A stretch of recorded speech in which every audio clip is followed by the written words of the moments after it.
Hello বন্ধুরা, চলে এসেছি আরও একটা ভিডিও নিয়ে। ভিডিও নিয়ে, তবে ছাদেই চলে এসেছি। এই সেই পুদিনা গাছটা, এই ভিডিওর ক্লিপটা তোমরা অনেক দিন আগে পেয়েছো। তো পুদিনা গাছটা কি করে হয়েছে সেটাই তোমাদের আমি বলবো। সেই দিনকে আমি ভিডিওতে বলেছিলাম যে এই পুদিনা গাছটার একটা কাহিনী আছে। তো কাহিনীটা আজকে বলবো। ভিডিওটা অনেক দিন আগেই করে রেখেছিলাম, তখনই করে রেখেছিলাম। তো আজকে ভয়েস দিচ্ছি, ভয়েস দিয়ে তোমাদের সাথে শেয়ার করব আজকেই। আর জানো তো, এই যে ভিডিওটা যখন করেছিলাম তখন কিন্তু অল্প ছিল, এখন আরও ঝাঁকড়িয়ে উঠেছে এই পুদিনা গাছগুলো, মানে আরও ডালপালা গজিয়েছে ছোট ছোট সাইড দিয়ে। তো যাই হোক, এটা তখনকার ভিডিও, তাই তখনের ভিডিওতেই আমি এখন ভয়েস দিচ্ছি।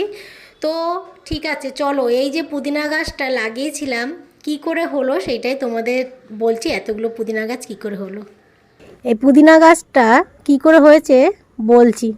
তো তোমাদের দাদা এক আটি পুদিনা গাছ 20 টাকা দিয়ে নিয়ে এসেছিলো।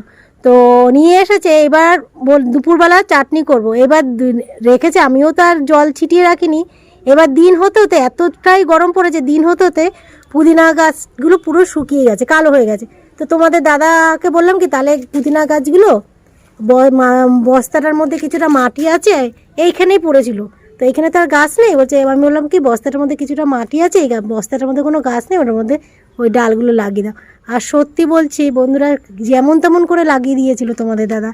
তো দেখো, 20 টাকার বদলে, মানে 20 টাকা ভেবেছিলাম নষ্ট হয়ে গেল, তো নষ্ট আর হতে দেয়নি। দেখো কত হয়েছে, আরও দেখবে।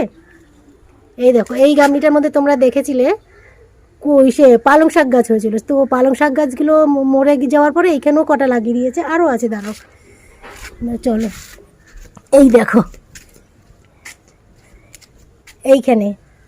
এইখানে কটা হয়েছে, আরও আছে, দাঁড়াও। কতগুলো হয়েছে আমার, মানে 20 টাকার উসুল হয়ে গিয়েও বেশি। আরও এই যে এইখানে, এই দেখো, দেখেছো? তো এই হলো পুদিনা গাছের কাহিনী, যে ফেলানো জিনিস লাগানো হয়েছে, বেশ সুন্দর তরতাজা হয়ে বেড়ে উঠেছে। অনেক দিন থেকে ভাবছিলাম তোমাদের শেয়ার করো এটা। তো পুদিনা গাছ আমি কোনো দিন মানে হতে দেখিনি, আমার নিজের বাড়িতে এখন হলো। তো আমারও ভালো লাগছে পুদিনা গাছ হতে দেখে। তো চলো।